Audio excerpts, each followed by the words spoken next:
Today was meant to be the president's big deadline for countries to reach trade deals with the U.S. But since he punted that date to next month, instead this morning, we have promises of more tariffs on the way. Now he's threatening 50% tariffs on copper imports and up to 200% on pharmaceuticals imported into the U.S. The president also posting on social media that more trade letters could go out to countries today after he sent 14 of them on Monday. NBC News business and data correspondent Brian Chung is here with us, along with Jared Bernstein, former chairman of the Council of Economic Advisors under President Biden. Brian, let's start with these new copper tariffs, 50% on coppers. That announcement sent share prices of the metal soaring yesterday. What can we expect in terms of impact on American consumers? Yeah, and it's worth noting that the president had floated prior to that a copper tariff, but at the time it was 25%. So I think it's the number that markets are focused on, 50%, certainly an escalation of that. I do want to point out that the process by which a copper tariff will be put into place would be different than these letters that he's sending out to the countries. This would be part of likely a Commerce Department investigation under Section 230 to then give a report that would then give the president the authority to put that tariff into place. So there's a few steps that needs to happen before that actually goes into effect. Same story with the pharmaceutical tariffs that he's floated around 200%, which is certainly an eye-popping number. Crazy. But again, there's a few steps that need to happen before that. But when you talk about copper, certainly that's a big deal for things like electronics, machinery, automotive products as well. There's a lot of copper wire in your car, as well as the power grid. Those are the types of things that are consumer-facing that could get more expensive if that tariff does come to pass. And so, Jared, let's talk about the 200% tariff on pharmaceuticals. The president says this will be about a year and a half out or so. The goal is to bring down prices, of course, but could these tariffs at that level actually lead to the opposite? Oh, unquestionably so. In fact, that would be my prediction by far. There's no way that you could stand up enough replacement production in the U.S. for a tariff of that magnitude. Now, one very reliable research group did a study that suggested a 25% increase in pharmaceutical tariffs would raise the price of medicines to consumers by $600 a year.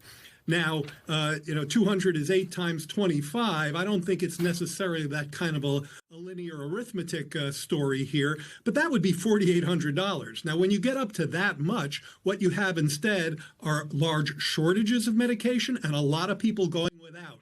I don't take this seriously, by the way, and in fact, I think markets are discounting it as well. I think this is some kind of a weird leverage play, but it's a terrible economic idea. Already, traders on Wall Street have begun using that acronym TACO, short for Trump always chickens out, to describe that he backs down from his tough talk and his deadlines that he sets. But take a listen to the president yesterday denying that he changed the deadline. We didn't move, no. It's always been August 1st. That's when we're paying. A statement was put out today, and I put it out just to make it clear. It wasn't a change. It was August 1st. We don't change very much. Every time we put out a statement, they say he made a change. I didn't make a change. Clarification, maybe. No, August 1st they pay. Brian, this is another promise, but do you think investors will buy it? Yeah, and by the way, August 1st was not the deadline that he said when he initially put the pause on tariffs. It was July 9th, today. So it did change. It is August 1st now. There's an executive order that he signed that changed that date. So and the executive order he signed just this week, Just this week. It's an executive order that changes the date that he had originally sent. So just worth noting that he did change it.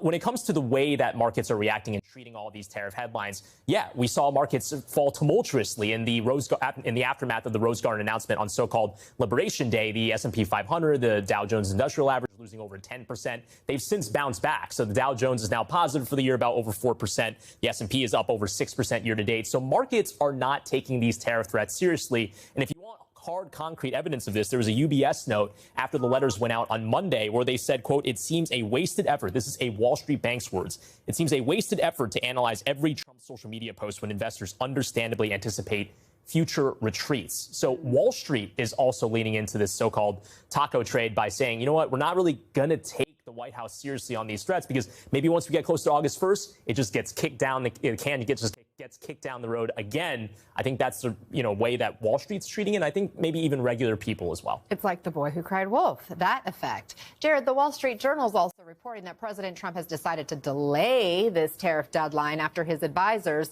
had said he needed more time to make deals with these countries. And we're seeing the Treasury Secretary, Scott Bessent, he's been largely impactful on all of that. What do you make of this? We've seen 90 days come and go without 90 deals. Will a few more weeks make a difference? Well, first of all, let me point out that in the crying wolf story, eventually a wolf showed up. So it's not at all clear to me that despite Wall Street's appropriate discounting of these threats, they're still not, that they're not doing considerable economic damage to the economy. And I can actually cite a long list of hard data problems that are related to these tariffs. What that clip you just played, I guess we're used to it by now, but to me that's downright scary because what it shows is a president who's creating his own alternate reality. We all know that wasn't the deal that he signed, and we all know that he had to sign a new deal, as you pointed out, Anna, to change it. And yet, he's standing there in front of the camera saying, my reality is different.